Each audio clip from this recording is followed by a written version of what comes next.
નમસ્કાર દર્શક મિત્રો, ધ લોકસત્તા શોમાં આપનું સ્વાગત છે। શું આંતરરાષ્ટ્રીય રાજનીતિમાં માત્ર એક મુલાકાત દુનિયાના અર્થતંત્રને ટ્રેડ વોરની આગમાંથી બચાવી શકે?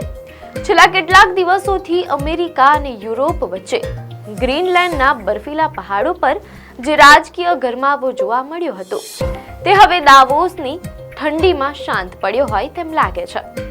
અમેરિકન પ્રમુખ ડોનાલ્ડ ટ્રમ્પે અચાનક પોતાના આક્રમક તેવર નરમ પાડ્યા છે અને યુરોપિયન દેશો પર અબજો ડોલરના ટેરિફ લગાવવાની પોતાની વિવાદાસ્પદ ધમકી પાછી ખેંચી લીધી છે। છેલ્લા કેટલાક દિવસોથી અમેરિકા અને યુરોપ વચ્ચે ગ્રીનલેન્ડના મુદ્દે જે તણાવ ચાલી રહ્યો હતો તેમાં હવે એક મોટી રાહતના સમાચાર સામે આવ્યા છે। અમેરિકન પ્રમુખ ડોનાલ્ડ ટ્રમ્પે પોતાના આક્રમક તેવર નરમ પાડ્યા છે અને યુરોપિયન દેશો પર ટેરિફ લગાવવાની પોતાની વિવાદાસ્પદ ધમકી પાછી ખેંચી લીધી છે। દાવોસમાં નાટોના મહાસચિવ માર્ક રૂટે સાથેની એક અત્યંત મહત્વની બેઠક બાદ ટ્રમ્પના વલણમાં આ મોટો ફેરફાર જોવા મળ્યો છે તેમ અહેવાલોમાં જાણવા મળેલ છે।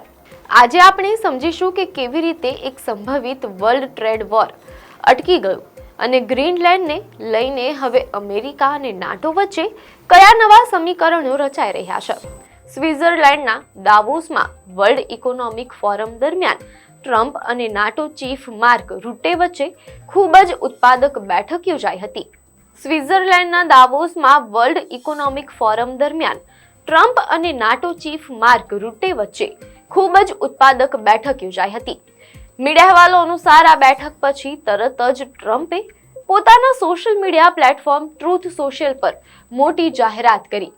તેમણે જણાવ્યું કે ગ્રીનલેન્ડ અને આર્કટિક ક્ષેત્રના ભવિષ્ય માટે એક નવું ફ્રેમવર્ક એટલે કે માળખું તૈયાર કરવામાં આવ્યું છે। આ નવી સમજૂતીને પગલે ટ્રમ્પે 1 ફેબ્રુઆરીથી 8 યુરોપિયન દેશો પર જે 10% ટેરિફ લગાવવાની જાહેરાત કરી હતી તે હવે રદ કરી દેવામાં આવ્યો છે। આ નવી સમજૂતીને પગલે ટ્રમ્પે 1 ફેબ્રુઆરીથી 8 યુરોપિયન દેશો પર જે 10% ટેરિફ લગાવવાની જાહેરાત કરી હતી તે નિર્ણય હવે રદ કરી દેવામાં આવ્યો છે। જો આ ટેરિફ અમલમાં આવ્યો હોત તો તે ભવિષ્યમાં 25% સુધી વધી શકત અને વૈશ્વિક બજારોમાં હાહાકાર મચી ગયો હોત, પરંતુ હાલ પૂરતું આ સંકટ ટળ્યું છે। ટ્રમ્પે સ્પષ્ટ કર્યું કે જો આ નવું ફ્રેમવર્ક સફળ રહેશે તો તે માત્ર અમેરિકા માટે જ નહીં પણ તમામ નાટો દેશો માટે ફાયદાકારક સાબિત થશે।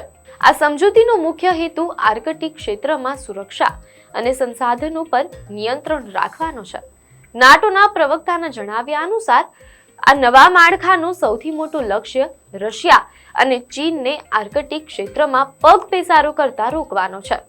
આર્કટિકમાં વધતા જતા સૈન્ય પ્રભાવ અને આર્થિક ગતિવિધિઓને જોતા અમેરિકા ઈચ્છે છે કે યુરોપિયન દેશો તેની સાથે મળીને એક મજબૂત સુરક્ષા કવચ તૈયાર કરે, જેથી આ વ્યૂહાત્મક વિસ્તાર પર પશ્ચિમી દેશોનું વર્ચસ્વ જળવાઈ રહે તેમ અહેવાલોમાં જાણવા મળેલ છે। આ વિવાદ માત્ર વેપાર પૂરતો મર્યાદિત નથી, તેમાં સુરક્ષાના મોટા પાસાઓ પણ જોડાયેલા છે। ટ્રમ્પે પોતાની પોસ્ટમાં ગોલ્ડન ડોમ નો ઉલ્લેખ કર્યો છે, જે અમેરિકાની પ્રસ્તાવિત અત્યાધુનિક મિસાઇલ ડિફેન્સ શિલ્ડ છે। આ મિસાઇલ શિલ્ડના નેટવર્ક સાથે ગ્રીનલેન્ડનું લોકેશન અત્યંત મહત્વનું છે। આ મામલે આગળની ચર્ચાઓ માટે ટ્રમ્પે પોતાની સૌથી મજબૂત ટીમને મેદાનમાં ઉતારી છે, જેમાં ઉપપ્રમુખ જેડી વેન્સ, વિદેશ મંત્રી માર્કો રૂબિયો અને વિશેષ દૂત સ્ટીવ વિટફોકનો સમાવેશ થાય છે। આ મામલે આગળની ચર્ચાઓ માટે ટ્રમ્પે પોતાની સૌથી મજબૂત ટીમને મેદાનમાં ઉતારી છે, જેમાં ઉપપ્રમુખ જેડી વેન્સ, વિદેશ મંત્રી માર્કો રૂબિયો અને વિશેષ દૂત સ્ટીવ વિટકોફનો સમાવેશ થાય છે। અહીં એ સમજવું જરૂરી છે કે આ વિવાદ શરૂ કેવી રીતે થયો। ટ્રમ્પે ગ્રીનલેન્ડને ખરીદવાનો પ્રસ્તાવ મૂક્યો હતો, જેનો ડેનમાર્કે સખત વિરોધ કર્યો હતો। આ વિરોધમાં બ્રિટન, ફ્રાન્સ, જર્મની અને નેધરલેન્ડ્સ જેવા 8 યુરોપિયન દેશો જોડાયા હતા। આટલું જ નહીં, આ દેશોએ ડેનમાર્કના સમર્થનમાં ગ્રીનલેન્ડમાં સૈન્ય અભ્યાસ માટે પોતાની ટુકડીઓ મોકલી હતી, જેને ટ્રમ્પે સીધો પડકાર માન્યો હતો।